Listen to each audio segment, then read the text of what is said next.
Climate crisis के लिए कौन पे करेगा और ये कितना खर्चा होगा? ये बहस कॉप पर होनी है।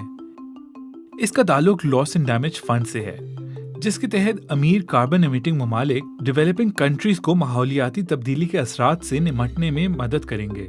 इजिप्ट में होने वाली कॉप 27 में तमाम ममालिक ने एग्री किया था कि बुनियादी तौर पर इस फंड को बनाया जाना चाहिए, लेकिन ये सवाल अभी भी मौजूद है कि इसके लिए कौन पे करेगा और ये काम कैसे करेगा।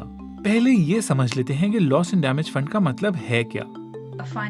ये एक फाइनेंशियल मैकेनिज्म है जो उन कम तरक्की याफ्ता ममालिक में क्लाइमेट चेंज के बुरे असरात को एड्रेस करने के लिए बनाया गया है, जो गैर मुतनासिब तरीके से माहौलियाती तब्दीली से मुतासिर हो रहे हैं। इसको आप क्लाइमेट इंश्योरेंस भी समझ सकते हैं। जैसा कि तूफान और सैलाब कुछ गैर महफूज ममालिक में आते हैं, तो इंफ्रास्ट्रक्चर के साथ साथ साहिलों और इकोसिस्टम्स को भी बहुत ज्यादा नुकसान होता है। इस फंड से ये ममालिक अपने पैरों पर फिर से खड़े हो सकते हैं, लेकिन इसका खर्चा कौन उठा रहा है?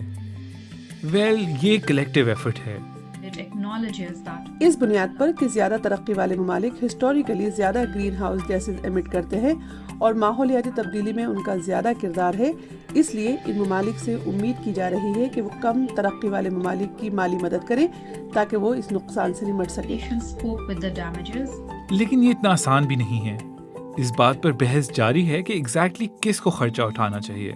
इमर्जिंग इकोनॉमीज जैसे चाइना और इंडिया का कहना है कि उन्होंने मगरबी ममालिक की निस्बत माहौलियाती तब्दीली में इतना कंट्रीब्यूट नहीं किया और दरअसल वो मदद के हकदार हैं। तरक्की याफ्ता ममालिक के पास ये मौका था कि वो माहौलियाती तब्दीली का ख्याल किए बगैर अपनी सनतें बनाएं और तामीराती काम करें। चीन और इंडिया और कई इमर्जिंग इकोनॉमीज कहती हैं कि वो अब भी इंडस्ट्रियलाइजेशन और डेवलपमेंट के प्रोसेस में हैं। इस सब का फैसला होने के बाद भी ये फिगर आउट करना है कि ये रकम खर्च और तकसीम कैसे होगी, और कई ममालिक ये बिल और माहौलियाती तब्दीली की बढ़ती कीमत अदा करने के लिए बिल्कुल तैयार नहीं है।